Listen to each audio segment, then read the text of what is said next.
Selamat bergabung untuk semuanya, terutama teman-teman dari wilayah yang lain, Pengembangan dan wilayah 1 ya. Dan yang baru mungkin bergabung di acara kita yang penting ini. Oke, saudara-saudara sekalian, pada SOM yang lalu kita udah bahas sampai pada diskusi tadi tentang konferensi tahunan. Jadi konferensi tahunan itu sebenarnya konferensi pendeta, ya toh. Substansinya adalah pendeta, konferensinya para pendeta, keluarganya para pendeta, gerejanya para pendeta.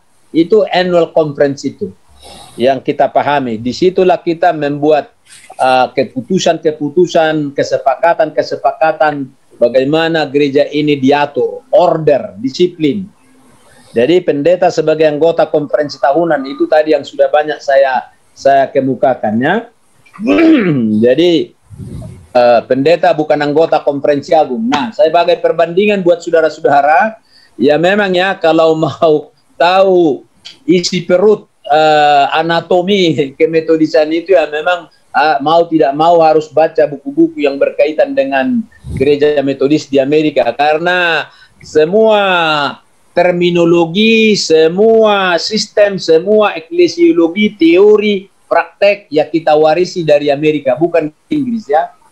Ini saya baru dapat buku dari Pendeta Tahir, bagus sekali ini bukunya, The Oxford Handbook of Methodist Studies. Jadi di sini dituangkan semua, apakah itu disiplin, apakah itu history, apakah itu eklesiologi, apakah itu teologi, di buku ini semua. Saya bersyukur kepada Pak Tahir. Nggak ada Pak Tahir di sini? Ada kayaknya Pak tadi. Ada tadi ya? Ada. Jadi ya memang mesti banyak. Jadi kalau bicara tentang kependetaan, buku yang paling lengkap mengenai ini apa namanya itu, The Order of Ministry United Methodist Church, aturan kependetaan dalam Gereja Metodis Indonesia, The Order of Ministry of United Methodist Church. Itu ini yang paling banyak menginspirasi saya buku ini ya. Baru ini ada buku Methodist, The Methodist of Our Mission. Ini buku-buku baru, The Methodist of Our Mission, United Methodist Polity and Organization. Jadi politi, tata kelola dan organisasi Metodis. Itu isi buku ini. Dan banyak lagi. Nah, saya mau mulai sekarang tentang tugas pendeta. Pertanyaan, apa seorang pendeta atau pengkhotbah dalam gerakan atau kemudian gereja metodis itu? Dari sejak awal saya sudah singgung ada 3 tugas pengkhotbah yang dalam konferensi tahunan John Wesley tahun 1744 itu waktu itu berkumpul 4 pengkhotbah, 6 pendeta di London. Pertanyaan yang mereka gumuli pada waktu itu adalah yang 3 ini sebagai pilar dari konferensi tahunan itu, ialah what to teach, how to teach, what to do. What to teach menyangkut dengan ajaran, karena pada zaman John Wesley itu banyak ajaran, ada ajaran Anglikan, ada ajaran Katolik, ada ajaran Puritan, ada ajaran Presbyterian, ada ajaran Calvin, ada ajaran Armenian yang pada waktu itu. Jadi John Wesley berkata, what to teach in our movement. Apa ajaran kita?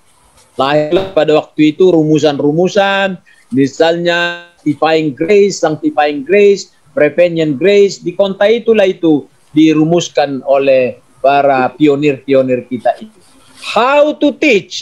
Bagaimana mengelola gerakan ini, bagaimana menyebarkan gerakan ini, bagaimana mengajarkan ini. Lalu lahirlah sistem-sistem organisasi, lahirlah society yang menjadi cikal bakal church atau local church, lahirlah annual conference terus, lahirlah class meeting, cell group, lahirlah band, lahirlah klinik-klinik, lahirlah sekolah-sekolah. Jadi itu dalam rangka adalah what to teach, how to teach.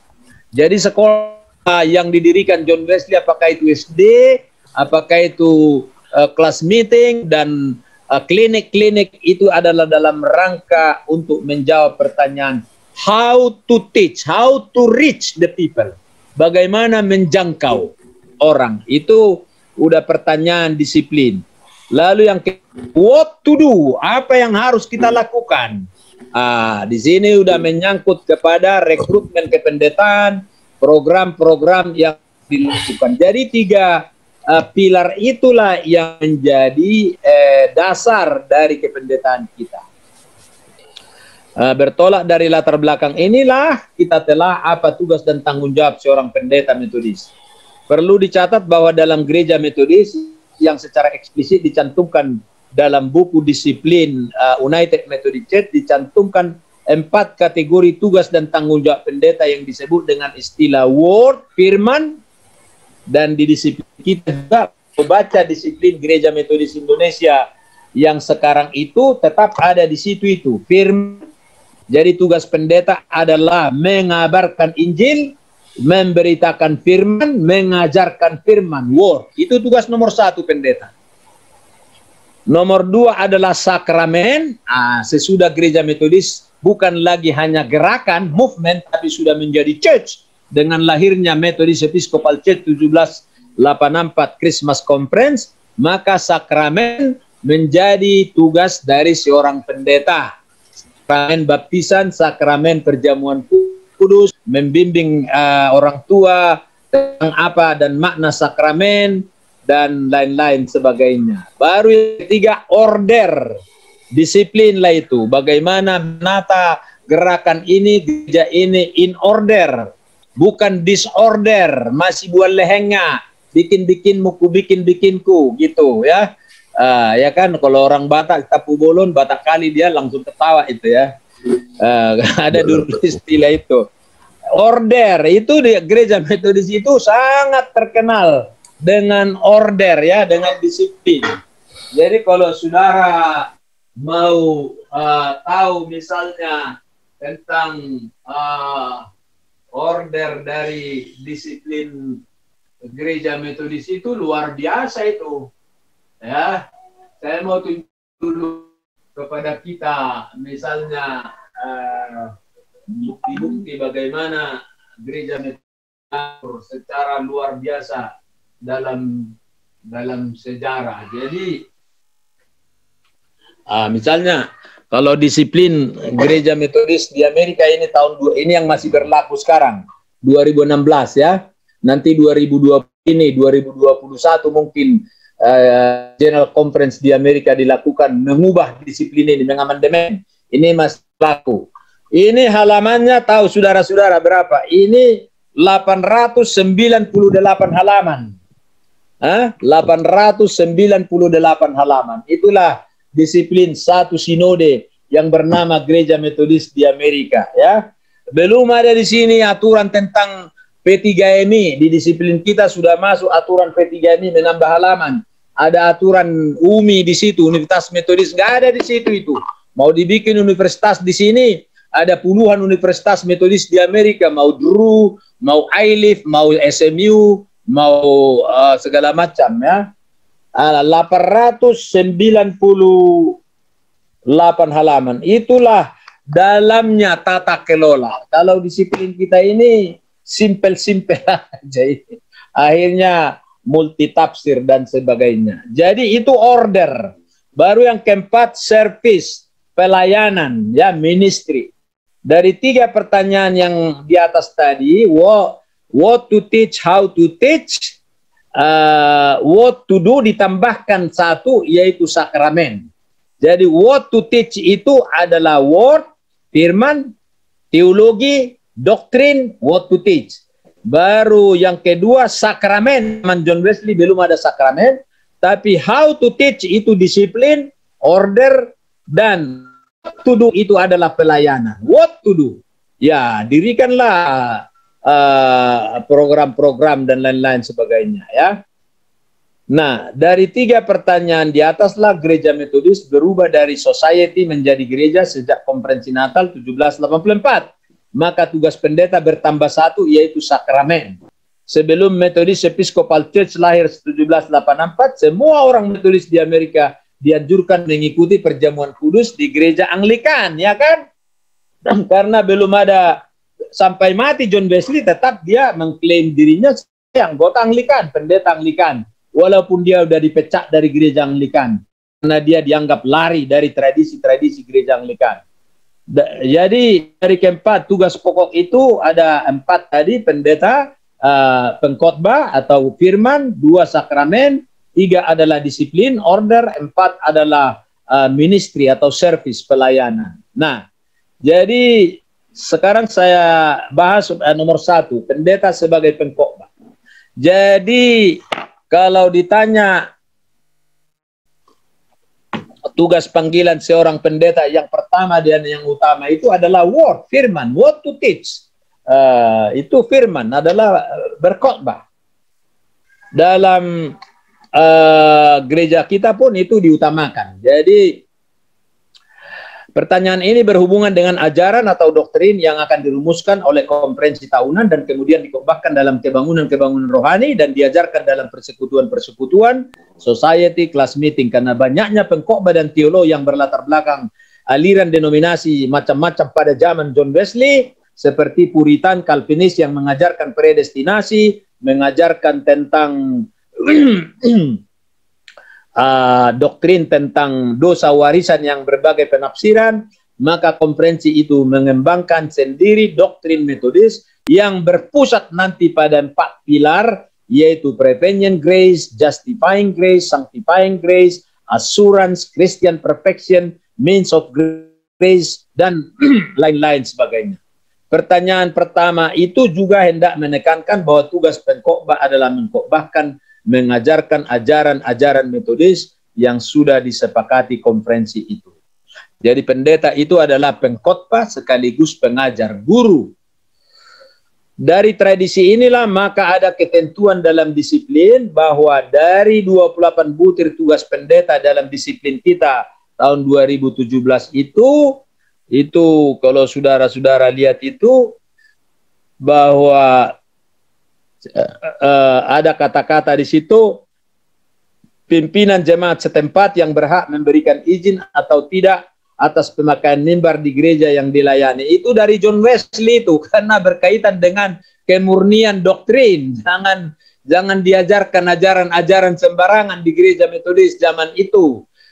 Semua ajaran harus menyangkut what to teach, prevenient grace, justifying grace, sanctifying grace, assurance, Christian perfection, means of grace, dan sebagainya. Jangan diajarkan predestinasi, Calvin. Nah, itu dilarang John Wesley itu.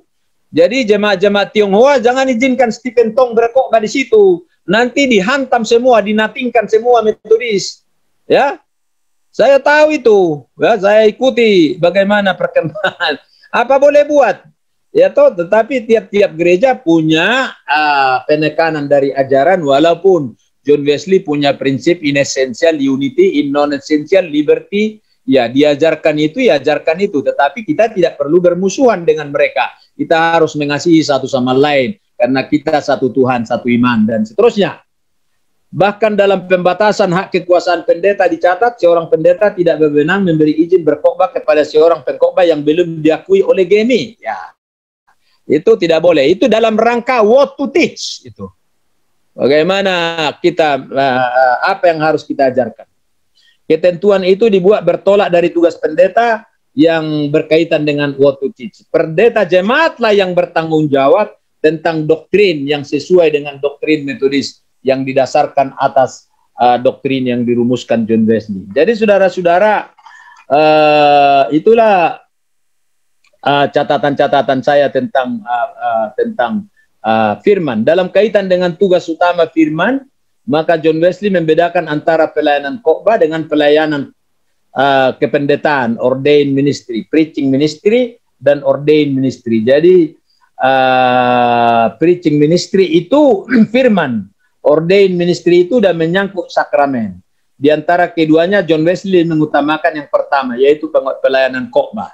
Jadi sebelum Methodist Episcopal Church itu lahir 1784, pengkhotbah Metodis itu tidak pernah melakukan sakramen karena mereka dianjurkan mengikuti sakramen gereja Anglikan. Mereka adalah pengkhotbah dan sampai sekarang tren ataupun ciri khas branding gereja Metodis itu adalah preaching.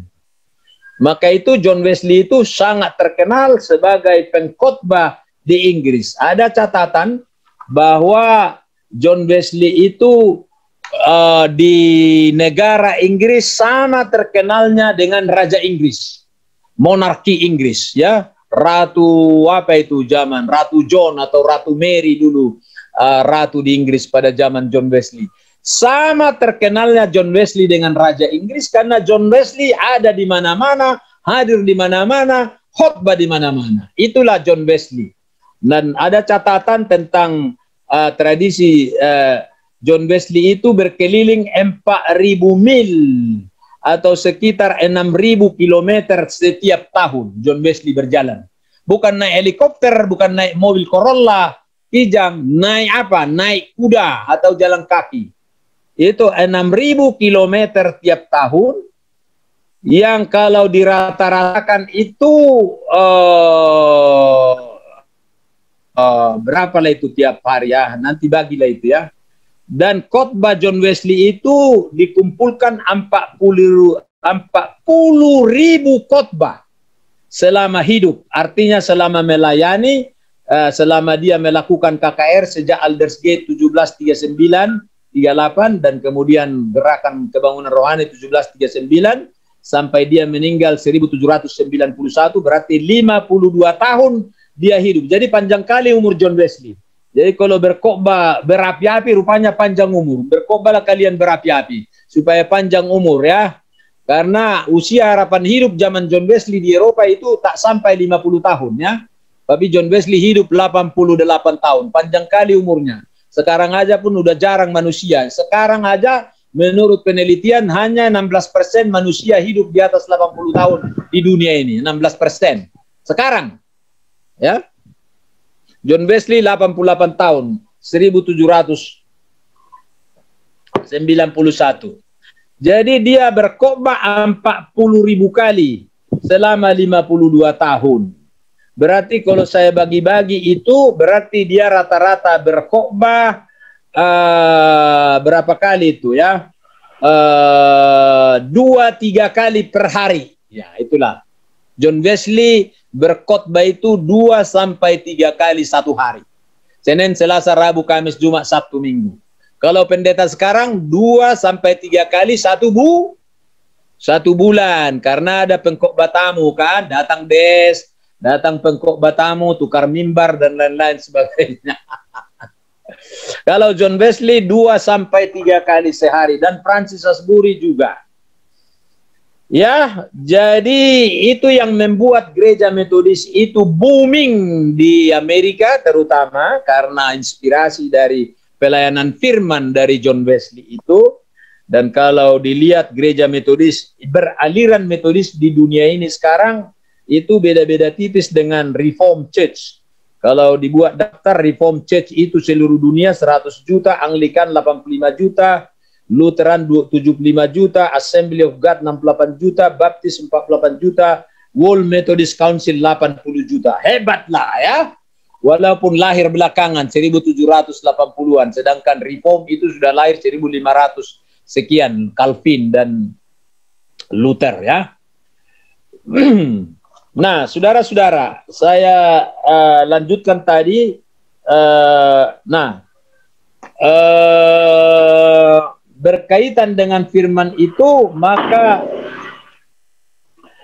John Wesley sangat membedakan antara preaching ministry dan ordained ministry. Dari antara keduanya, preaching ministry yang lebih ditekankan. Dan dalam kaitan itu pula lah kita mengenal Trimarga. Kalau boleh saya sebut. Pendeta siap berkhotbah itu pertama kan, siap berkhotbah baik waktunya atau tidak baik waktunya itu ada dalam kitab Injil itu. Siap pindah itu komitmen, covenant, itineration dulu ya. Kalau dimodifikasi sekarang dengan adanya pastor apa PPRC, apa itu, Pastor Parish Relation Committee, panitia penghubung gereja dan jemaat, sehingga pindah ini tidak lagi tiap tahun tapi ada prosesnya. Ya, siap mati. Ya, memang banyak pendeta dulu yang mati muda.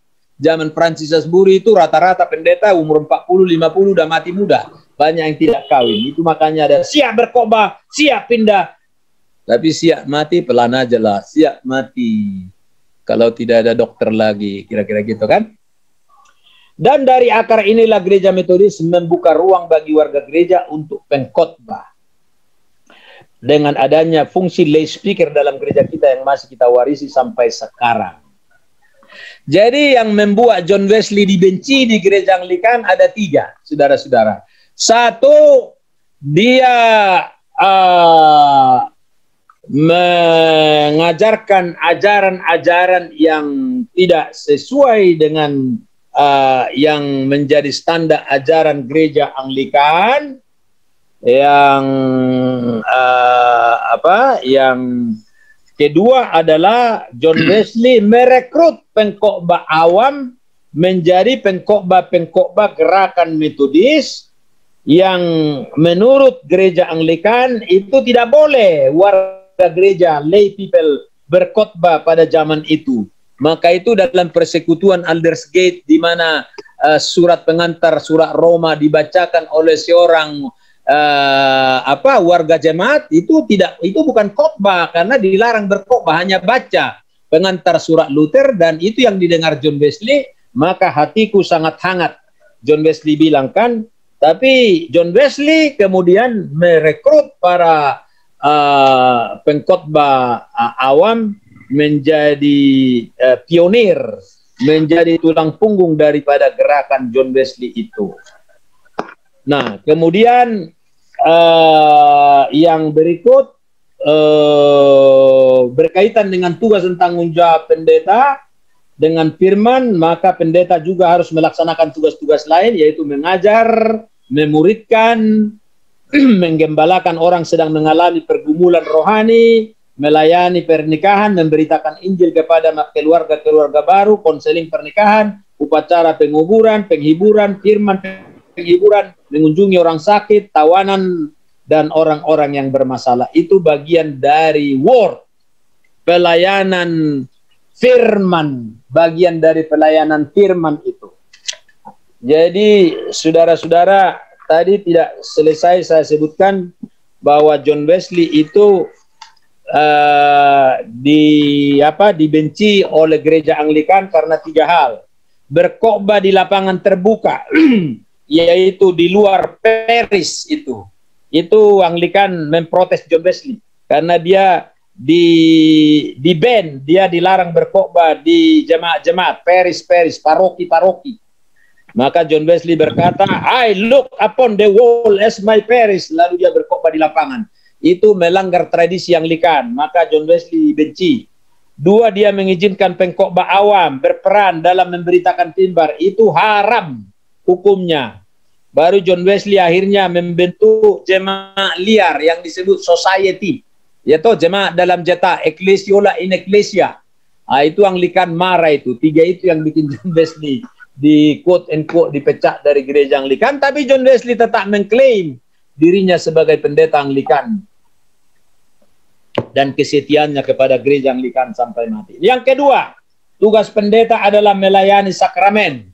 Nah, itu sesudah konferensi Natal di mana gereja Metodis Episkopal lahir. Jadi tugas sakramen itu menjadi tugas pendeta. Pengkhotbah warga gereja tidak boleh melayani sakramen. Ada pernah sekelompok orang-orang Metodis sebelum ada pendeta dan sebelum ada tahbisan, sebelum ada gereja Methodist Episcopal Church, saling menahbiskan mereka, dan itu menjadi awal perpecahan dari kelompok Metodis di Amerika awalnya. Yang ketiga adalah pendeta menata administrasi, ya kan? Administrasi, ya, order, disiplin lah itu. Yang ketiga.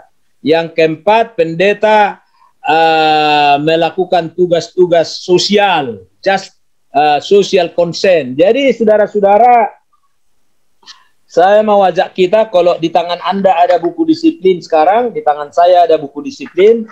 Coba lihat dulu, ada tugas-tugas pendeta disiplin halaman 74, pasal 64. Ada 24 tugas pendeta di disiplin ini.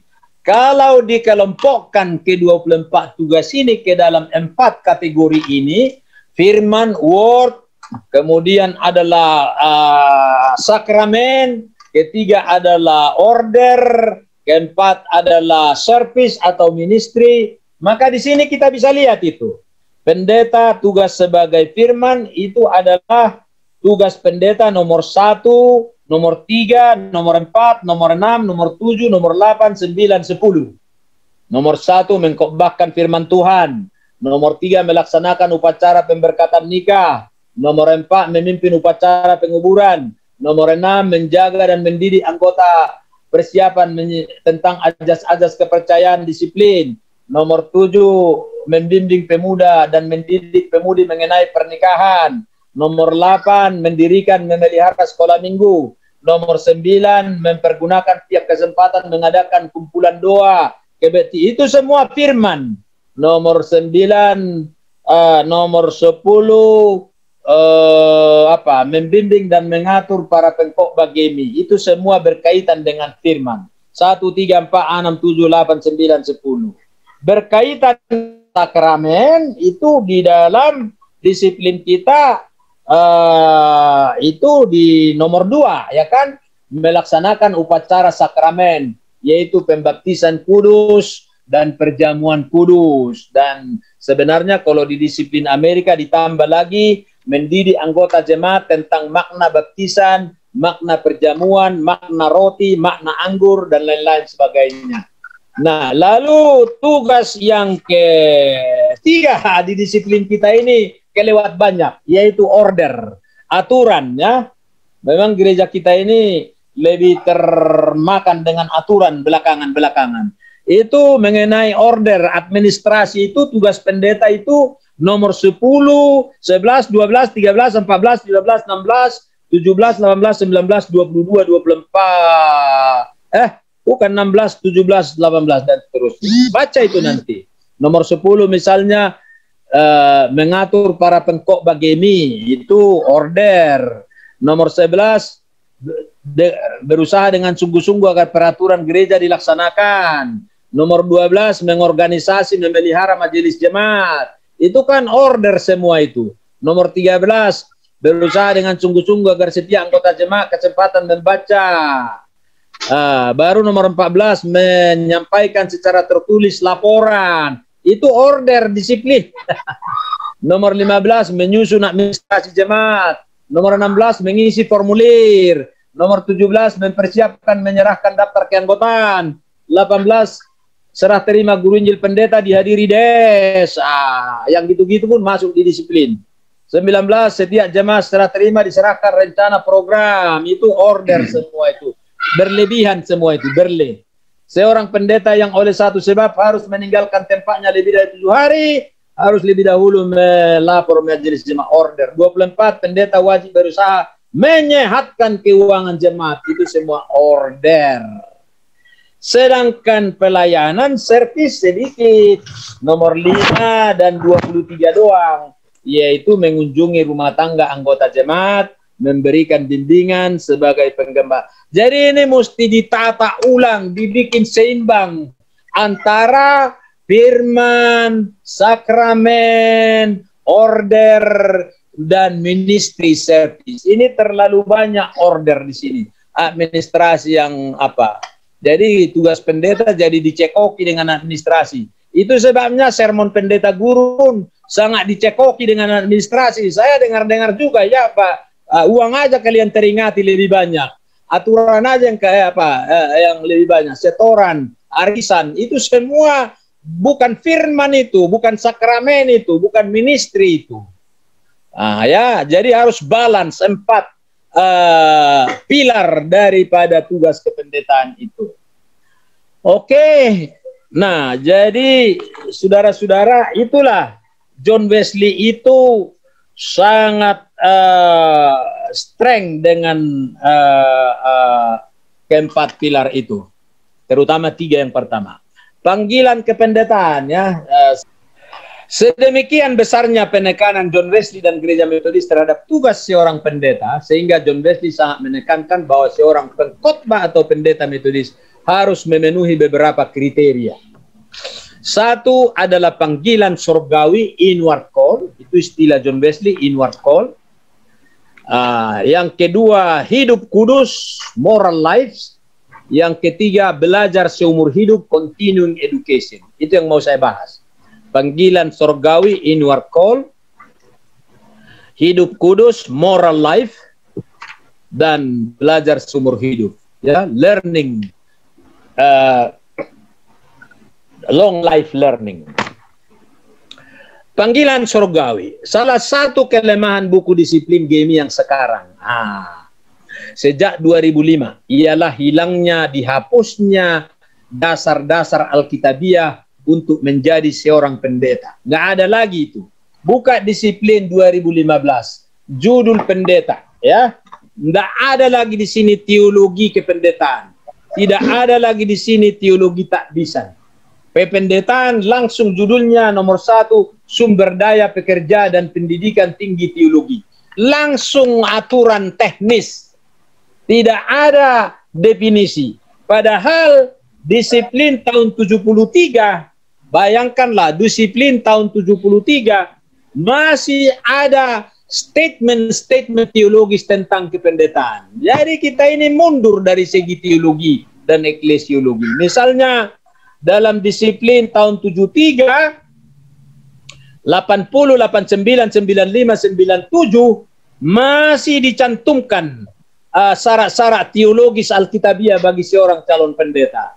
Dalam disiplin 73 saya baca misalnya halaman 83, panggilan untuk kependetaan. Seorang yang terpanggil untuk kependetaan ialah seorang yang sifat tabiatnya sebagai berikut. Seorang anggota jemaat yang telah mengalami persekutuan dengan Allah secara pribadi. 1 Timotius 1 ayat 12. Seorang yang di dalam kehidupannya kasih Allah tetap telah ternyata. 2 Korintus 13. Seorang yang telah menerima pengampunan dosa dari Allah. Yesaya 6 ayat 8. Dan seorang yang telah beroleh karunia dari Rohul Kudus. Itu definisi daripada kependetaan yang mengawali pasal-pasal tentang kependetaan dalam gereja Metodis kita. Kalau di Amerika itu, aduh, itu banyak kali itu statement-statement teologis tentang kependetaan. Misalnya, The Ministry of Ordained. Judulnya adalah The Meaning of Ordination and Conference Membership. Ada di disiplin Amerika ini. Arti dari tahbisan dan keanggotaan konferensi. Ministry in the Christian Church is derived from the ministry of Christ, who calls all persons to receive God's gift of salvation and follow in the way of love and service. All Christian ministry, itu sangat teologis banget. Gereja kita enggak, sudah seperti anggaran dan anggaran rumah tangga, organisasi politik. Oke, jadi kapan itu diubah? Ubahlah, mari kita ubah di konferensi agung yang akan datang. Ya, saudara-saudaraku yang kekasih dalam Yesus Kristus. Sedangkan disiplin tahun 2005, 2009, 2013, 2017 sekarang kering.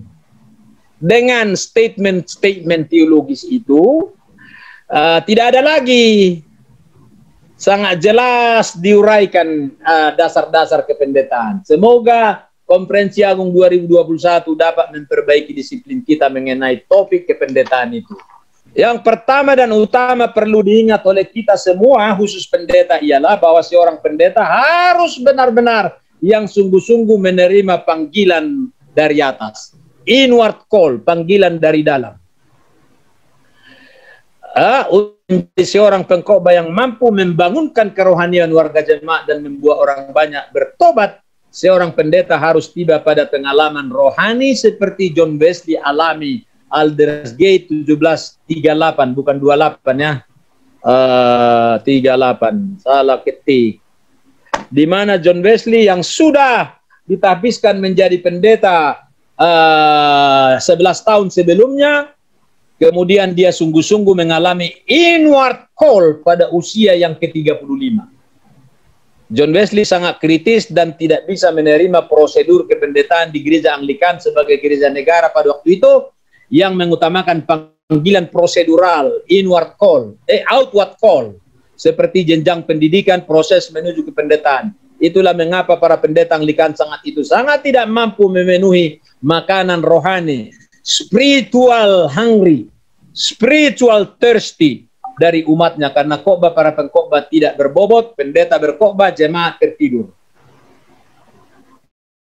Makanya ada ilustrasi supir motor pergi ke sorga, disambut Petrus, dikasih VIP di sorga. Pengkhotbah pergi ke sorga, disambut Petrus, dikasih kamar standar di sorga. Lalu pengkhotbah protes, "Loh Petrus, kau tidak adil, supir taksi yang menyetir mobil gasa-gasaun, balap-balapan kau kasih VIP. Aku kau kasih pendeta, udah 40 tahun aku pendeta, kau kasih standar. Tak layak, tak ada sih." Datang Petrus, pendeta, waktu supir taksi itu nyetir taksi, semua penumpangnya berdoa. Waktu kau berkhotbah, semua jemaat yang dengar tertidur. Maka itu kau harus dikasih kamar standar. Itu, saudara-saudara. Itulah sebabnya dalam liturgi penabisan pendeta, masalah inward call ini sangat ditekankan dan dibacakan oleh bishop dalam liturgi agenda penabisan pendeta. Percayakah engkau bahwa engkau sungguh-sungguh dipanggil kepada kependetaan ini sesuai dengan kehendak Tuhan kita Yesus Kristus? Pertanyaan ini dijawab oleh si Morris dan dijawab oleh si Tagore. Saya percaya Tuhan menolongku. Kan itu kan, kita jawab begitu. Apakah memang seorang itu benar-benar sudah menerima inward call? Tentu nanti hal itu akan dilihat dari buahnya. Dari buahnya lah dikenal pohonnya. Buahnya apa? Ialah jiwa-jiwa yang diselamatkan, anggota-anggota yang diterima, kelas meeting yang bertambah banyak, pelayanan sosial yang meningkat, servis seperti pelayanan pada orang sakit, kedukaan, di penjara, termasuk memajukan persekolahan dan pendidikan. Buah pelayanan seorang pendeta itulah bukti bahwa kita sebagai pendeta benar-benar terpanggil sebagai pengkhotbah metodis. Itulah persyaratan inward call yang membedakan jabatan pendeta dengan jabatan guru, dengan jabatan dosen, guru sekolah, perawat, dokter, apalagi office boy, office apalagi yang lain seperti guru yang di peraturan pegawaian itu dibikin. Mana ada hubungannya? Berbeda barang itu. Pendeta adalah orang yang secara khusus diasingkan, set apart untuk melakukan tugas khusus dalam kerajaan Allah. Itulah mengapa ketentuan dalam disiplin yang menyebutkan pendeta sebagai pegawai adalah sebuah pemahaman yang keliru. Sejak 89 pemahaman pendeta sebagai yang ditahbiskan atau diasingkan mengalami distorsi karena pendeta sudah disamaratakan dengan warga GMI yang kebetulan bekerja menjadi pegawai di lembaga-lembaga GMI sebagai pegawai administrasi, office boy dan lain-lain, di kantor bishop, sebagai guru sekolah di PKMI, rumah sakit dan sebagainya. Tapi disiplin GMI 89 sudah ada pasal yang berbunyi guru Injil pendeta, itu yang saya bilang tadi, itu harus dikoreksi.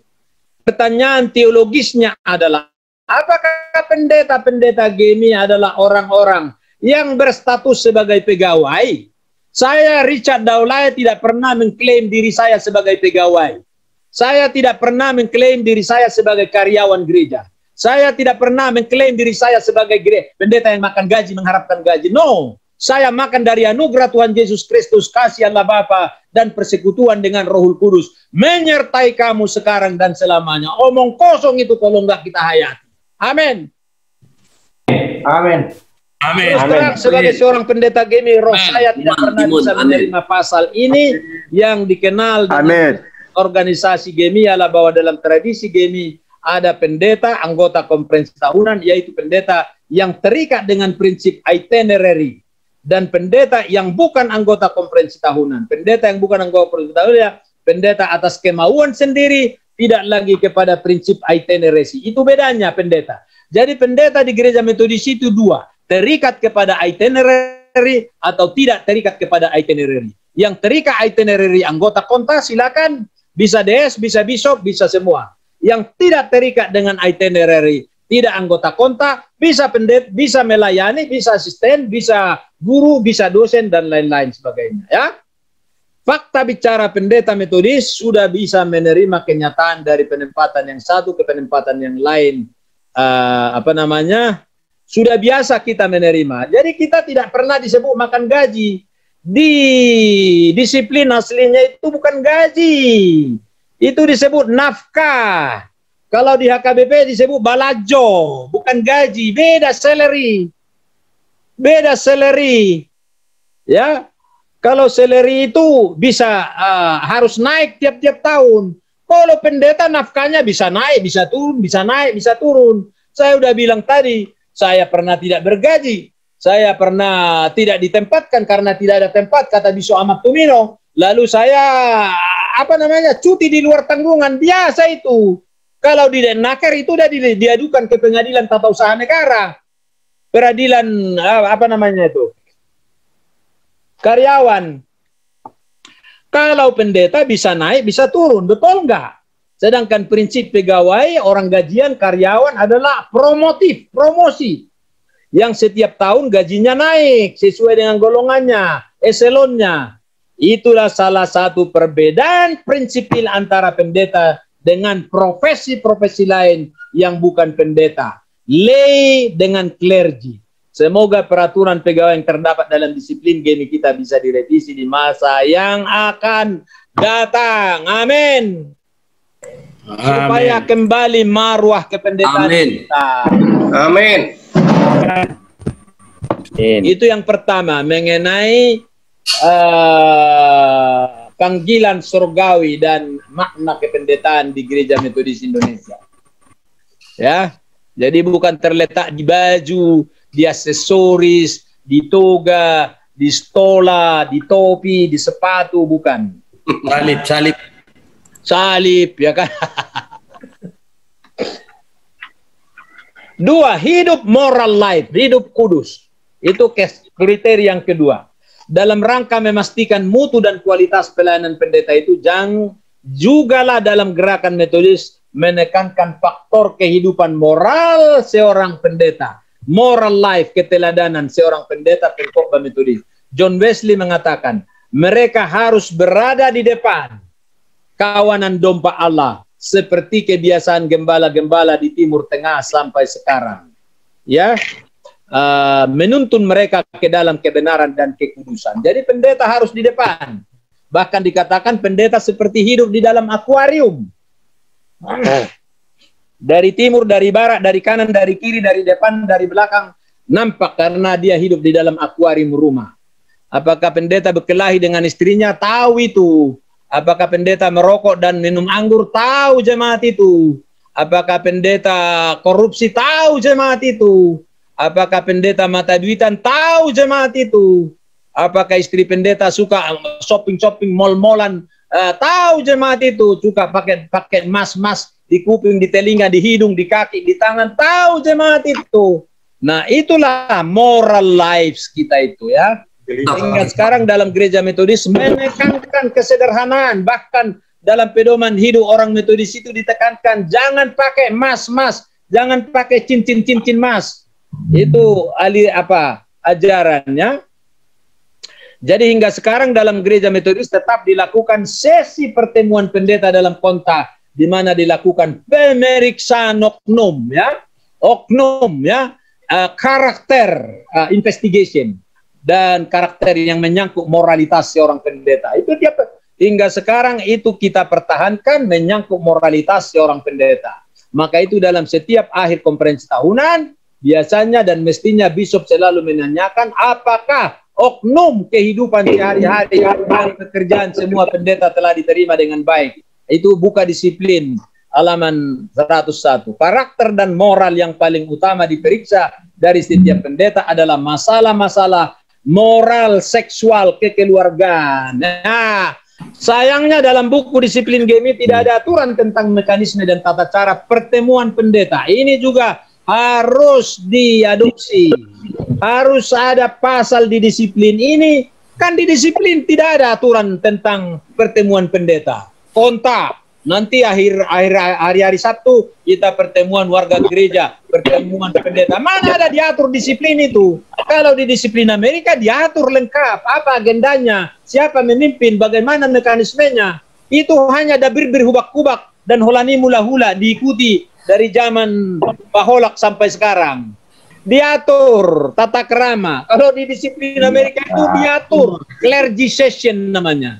Pertemuan tertutup para pendeta. Itu paling penting. Awalnya konta itu batang tubuhnya. Yang lain-lain nanti laporan badan-badan itu datang tahun 50-annya itu. Ya, makanya itu yang jadi dominan di gereja kita sekarang. Kita melakukan acara pertemuan pendeta setiap konta hanya berdasarkan dan ingatan. Bisa bishop duduk di tahtanya di depan pimpinan sidang, itu tidak pernah terjadi. Bishop harus turun dari tahtanya pimpinan sidang, turun bersama-sama dengan pendeta. Now I am part of you. I am part of our covenant. Dia tidak bishop pada saat pertemuan para pendeta itu. Dia satu dari seorang pendeta. Maka itu bisa dia dikritik, dimarahi di situ. Oh, waktu saya pendeta muda tahun 81, 82, 83 di Brastagi, ada pertemuan pendeta, Bishop Gultom, Bishop pertama, Johannes Gultom. Saya saksikan, kau Hermanus, jahat kau, dia bilang.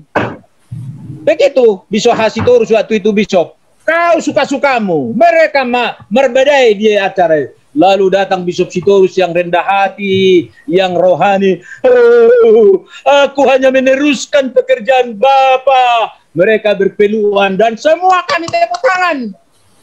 Itulah suasana pertemuan pendeta. Saudara-saudaraku, saya masih alamin itu. Saya juga pernah dengan almarhum Bishop Hasitorus. Saya dikritiknya, saya lawan dan kemudian merasa mungkin tersinggung. Akhirnya saya minta maaf dan saya maju ke depan. Kami berdua maju ke depan, peluk-pelukan dan minta maaf. Selesai. Jangan ada dusta di antara kita. Kita satu keluarga. Covenant, perjanjian, kesepakatan. Jangan lain hata dopak, lain hata tudal. Orang Batak bilang. Lain di mulut, lain di hati. Nanti omongan di luar Jum ini banyak di luar sana. Masuk Jum tidak mau. Isai, kaulah yang tahu itu. Jadi makanya itu saya kutip ini salah satu statement dari clergy session di gereja Metodis di Amerika itu begini. Annual conference shall make inquiry unto the moral and official conduct of its ordained ministers and local pastor. Konferensi tahunan harus membuat pemeriksaan kepada moral, perilaku moral dari tiap pendeta dan lokal pendeta.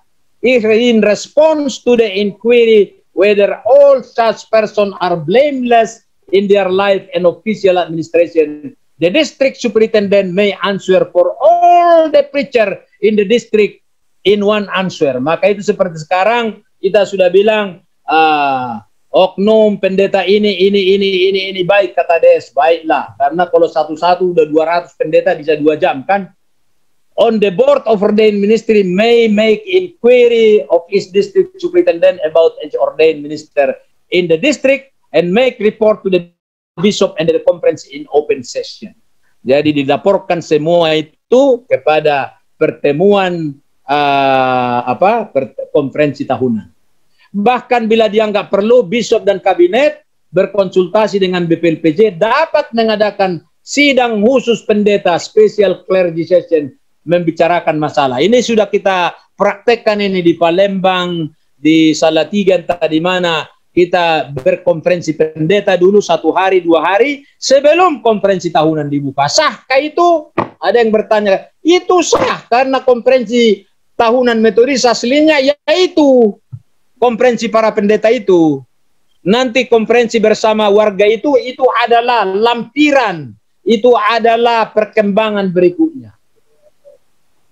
Dalam acara clergy session pertemuan pendeta inilah terasa hikmat dan nikmat persaudaraan pendeta dari dulu sampai sekarang. Sekarang saya nggak tahu ya, apakah pendeta generasi sekarang masih merasakan.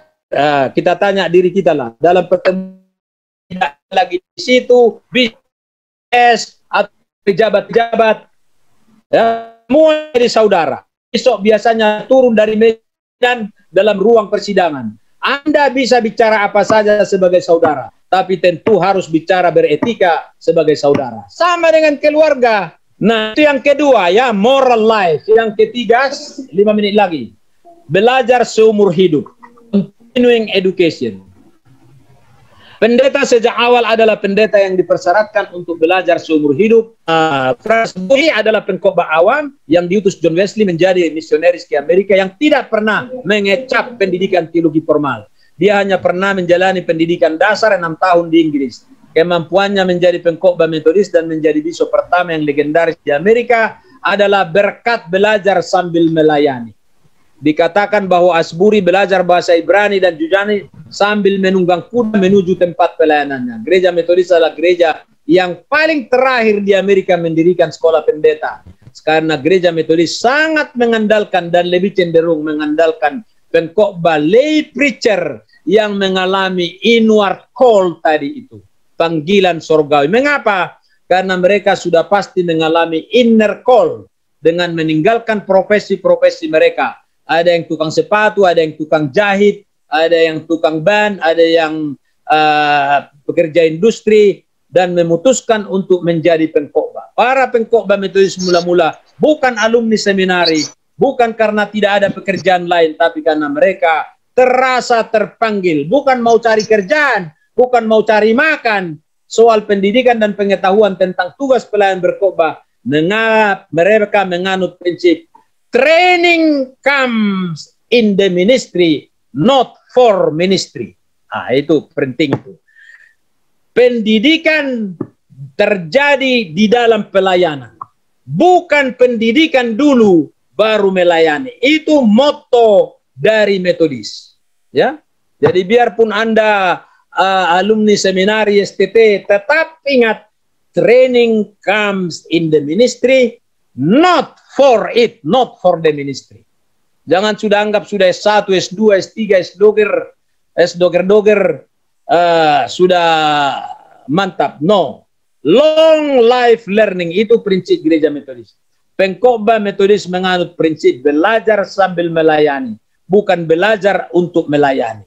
Itulah landasan historis kegiatan continuing education dalam tradisi kita. Dan sejak awal John Wesley mempersyaratkan kepada para pengkhotbah membaca paling sedikit 5 jam satu hari, sekaligus rajin menyebarkan buku-buku kepada orang-orang Metodis. Itulah mengapa gereja Metodis sangat terkenal sebagai pionir penerbit yang terkenal di Amerika, Abingdon Press. Ya, waktu saya mahasiswa STT, semua Interpreters Bible itu Abingdon. Aku pikir Abidan, nama bereku di Toba. Rupanya itu adalah percetakan Metodis di Nashville, Tennessee. Saya udah pernah ke sana, Abingdon Press.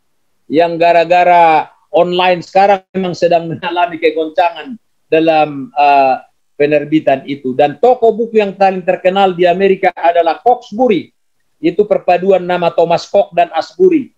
Ya, di GMI dulu ada percetakan Metodis yang terkenal di tebing tinggi. Bibel bahasa Batak pun pernah diterbitkan, dicetak di percetakan Metodis. Ada depok buku Metodis, di disiplin pun masih ada pasal-pasal tentang depok buku Metodis. Tapi depok buku itu sudah tutup. Sayang karena kemajuan teknologi, percetakan sudah banyak yang tutup. Sekarang e-book online dan lain-lain sebagainya. Tapi saya masih lebih mempercayai buku. Lihat buku saya ini. 6.000 buku ada di perpustakaan saya ini. Bisa lihat. Tiap hari saya belanjakan 1 juta satu bulan, bukan 1 tahun untuk buku. Paling sedikit 1 juta tiap bulan until today. Itu baru 1 dinding kalian lihat, masih ada di dinding yang lain. Itulah prinsip long life learning, ya, saudara-saudara. Nah, John Wesley, saya kutip satu pernyataan John Wesley sebelum saya buka termin. Dia mengatakan begini, ya. Read the most useful book. Itu kata-kata John Wesley. Bacalah buku yang paling penting. And that regularly and constantly. Dan bacalah secara rutin dan terus-menerus. Steadily spend all the morning in this employ. Sedapat-dapatnya setiap pagi kamu harus membaca buku in this employ. Setiap pagi 5 jam dia bilang, or at least atau paling tidak 5 hours in 4 and 20. 5 jam dalam 24 jam. Itu kata-kata John Wesley. Jadi paling enak baca buku itu pagi. Ya toh? Pagi baca buku. Jangan baca koran, dengar televisi doang. Boleh-boleh aja. Atau paling sedikit 5 jam. Boleh 2 jam pagi, 2 jam sore, 1 jam malam. 5 jam. Karena prinsip John Wesley itu tentang pengkhotbah, dia mengatakan bahwa the deep preacher, there is no deep preacher without wide reader, dia bilang. Tidak ada pengkhotbah yang dalam tanpa pembaca yang luas.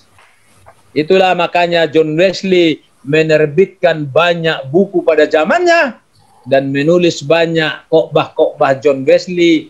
Itu standar khotbahnya itu 40 berapa, itu 49 standar, masih ada ribuan, 40.000 kali dia berkhotbah. Jadi saudara-saudara, kalau perlu nanti kita buat som homiletik. Saya memang menganut prinsip homiletik yang strength, tapi tidak se-strength John Wesley lah. Jadi khotbah yang hidup adalah khotbah yang ditulis dalam hati dan dalam kertas. Khotbah yang ditulis dalam kertas adalah khotbah yang ditulis dalam hati. Kalau khotbah yang tidak ditulis dalam kertas, itu berarti belum tertulis di dalam hati. Jadi tulislah khotbahmu di dalam kertas, sehingga nanti satu saat Anda pensiun, Anda bisa menerbitkan buku-buku khotbah Anda. Puji Tuhan, saya sudah punya 7 buku khotbah, 5 bahasa Indonesia, 2 bahasa Inggris. Satu lagi sekarang sedang dalam proses. Ya lumayanlah ya dengan disiplin khotbah itu. Itu dulu saudara-saudara, dan sebagai penutup ada kesimpulan di sini. Tugas dari seorang pengkhotbah itu ada 10 ya, bukan 12. Yaitu the pastor as a person of prayer and spiritual depth, the pastor as preacher, the pastor as sacramental minister, the pastor as worship leader, the pastor as theologian, the pastor as teacher, the pastor as evangelist, the pastor as pastoral giver, the pastor as orderer of congregation life, the pastor as a public figure. Jangan hanya nomor 10 diaminkan. The pastor as a public figure. Pendeta, des, bishop sebagai tokoh masyarakat. Jangan 1 sampai 9 dulu, baru public figure nomor 10. Amin. Sekian dan terima kasih.